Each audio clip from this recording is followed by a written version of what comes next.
गोलोम बोथोरनि बिटिसिआव एसेमब्लि सोलिगासिनो दङ। बे सोलिबाय थानाय एसेमब्लियाव जोंहा मोनसे रायलायथारनांगौ मोनसे साबजेक्ट दङमोन बा इस्यु दङमोन। बेनो जाहैबाय दिनैनि दिनाव भारतनि इलेक्शन कमिशना आसाम रायजोनि एमएलए आरो एमपि सेगमेन्टखौ एलाइनमेन्ट खालामगासिनो दं बा डेलिमिटेशन खालामगासिनो दं। दा बेवहाय जोंहा 6 शेड्युल प्रभिजननि मोनसे बेबस्थापनाजों दाजानाय बिटिसि हिसाबै जोंहा बेवहाय माखासे खोथा बुंनांगौ थाबाय। बे जाहैबाय मा उइदिन दा बाउन्डारि उइदिन दा टेरिटरि अफ बिटिसि बिनि गेजेरावनो पार्लियामेन्ट सेगमेन्ट आरो एसेमब्लि सेगमेन्टफ्रा जानांगौ होननानै मोनसे जोंहा बिटिसिनि जिथु एकर्ड बे एकर्डआवनो लिरनाय दंखायोमोन आरो बेखौ जोङो दा सुजुग मोनबाय आरो सुजुग मोननाय हिसाबै दिनै भारत सरकारा डेलिमिटेशन जिथु खालामबाय थादों। बे खालामबाय थानायाव बिटिसिनि जिथुनाखि एरिया माने जिथुनाखि जोंनि माने बिटिसि एरिया बे एरियायाव जोङो मोननै लकसभा सिट जों दाबि खालामदों आरो बे मोननै बिटिसि पार्लियामेन्टारि सेगमेन्टखौ खालामनांगौ होननानै जोङो आसा खालामदों आरो बेबायदियैनो थांनाय 2007 सननि जिथुनाखि ड्राफ्ट बे ड्राफ्टआव जोङो उदालगुरि लकसभा आरो क'क्राझार लकसभा बे मोननै लकसभाया बिटिसिनि बाउन्डारिनि सिङावनो प्रप'ज खालामनायखौ जों नुदोंमोन। किन्तु दा जिथुनाखि उदालगुरि बे उदालगुरिखौ बाक्सा आरो उदालगुरि डिस्ट्रिक्टनि माखासे एमएलए सेगमेन्ट आरो बाहेरानि माखासे एमएलए समस्तिफोरखौ लानानै मोनसे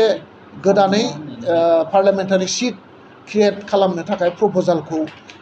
जों नुनो मोनदों। दा बेखौ जोङो गोख्रोङै बिरोधिता खालामदों आरो बिटिसिनि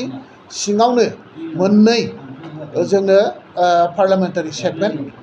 होनांगौ आरो बिटिसिनि सिङावनो मोनब्रै डिस्ट्रिक्टनि जिथु बाउन्डारि बे बाउन्डारियाव खुनु अभारलेपिं खालामाजासेनो गावबागाव डिस्ट्रिक्टआव उइदिन दा district boundary civil district boundary जाहाथे एमएलए सेगमेन्टफ्रा जायो बेनि थाखाय जोङो खुब सिनसियारलि जोङो खामानि मावबाय थादों आरो जोंनि जिथु दाबि आरो बे दाबिखौ जोङो दिनै बिटिसिनि एसेमब्लियाव मोनसे सावरायनानै मोनसे गोजोन आबहावा क्रिएट खालामनानै जोङो बिनि सायावबो जोङो सावरायनो सानदोंमोन आरो बिनि थाखाय जोङो मोनसे कुइसन जोङो सोंदोंमोन। नाथाय बे कुइसनखौ बिथांमोना ड्रप खालामनानै दोनो आरो बिनि कुइसननि खुनु एन्सार होनो थाखाय बिथांमोनहा रेडि नङा। दा जोङो दिनैनि दिनाव बिटिसि ओनसोलाव बयनिख्रुइबो साननांगौसिन आरो मावनांगौसिन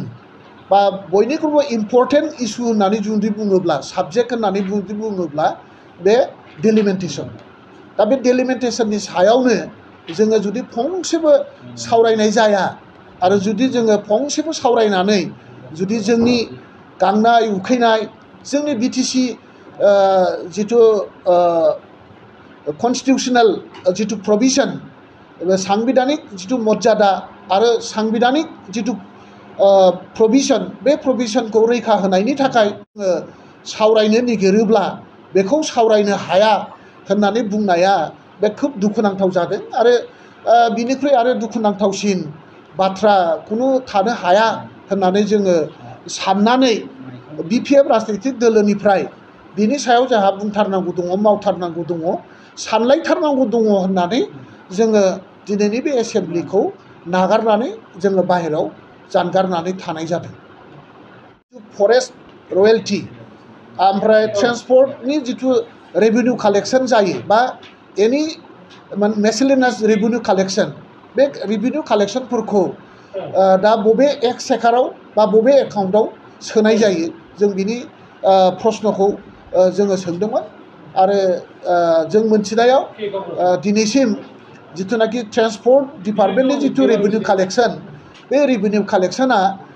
माने एसेल' कालेक्सन जिथु अफिसफ्राव डिटिअ अफिसफ्राव कालेक्सन जायो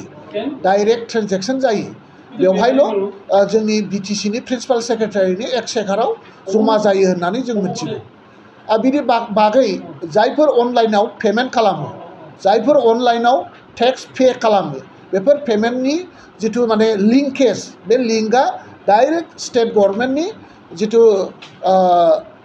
एक्सेकार बे एक्सेकाराव डाइरेक्ट लिंक आरो बेवहायसो गासैबो थाखाया जमा जायो होननानै जों मिथिगौ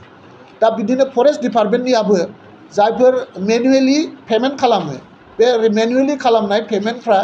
प्रिन्सिपाल सेक्रेटारिनि जिथु एक्सेकार बे एक्सेकाराव जमा जायो होननानै जों मिथिगौ माखासे जिथुनाखि अनलाइन जायफोर बाला अन्थाइ बा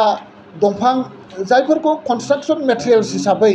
इउज खालामनाय जाबाय बा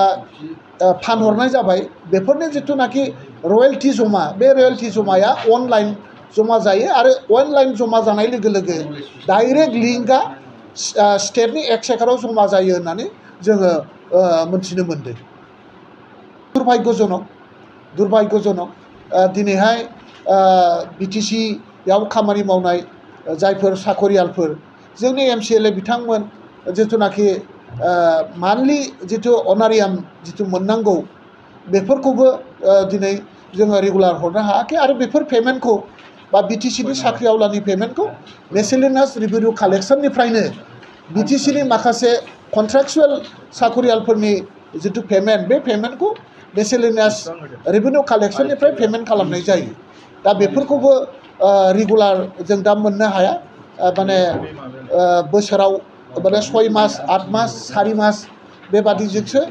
दिनै दरमाहा होनायनि माबाखौ दिनैहाय बिदिनो बे अबस्थायाव बिटिसिया सोलिगासिनो दं होननानै जोङो दिनै हमनो हाबाय जेम्स बसुमतारी मानिजाथाव MCLA बिथाङा कुइसन सोंदोंमोन आरो बिनि एन्सारा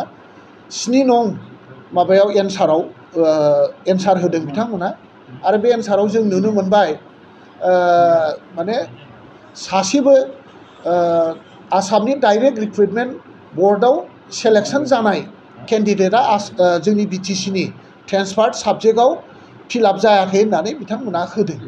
खिन्थु जोङो नोंथांमोननि बा रायजो राजानो जोङो गोबां फोरमान होनो हायो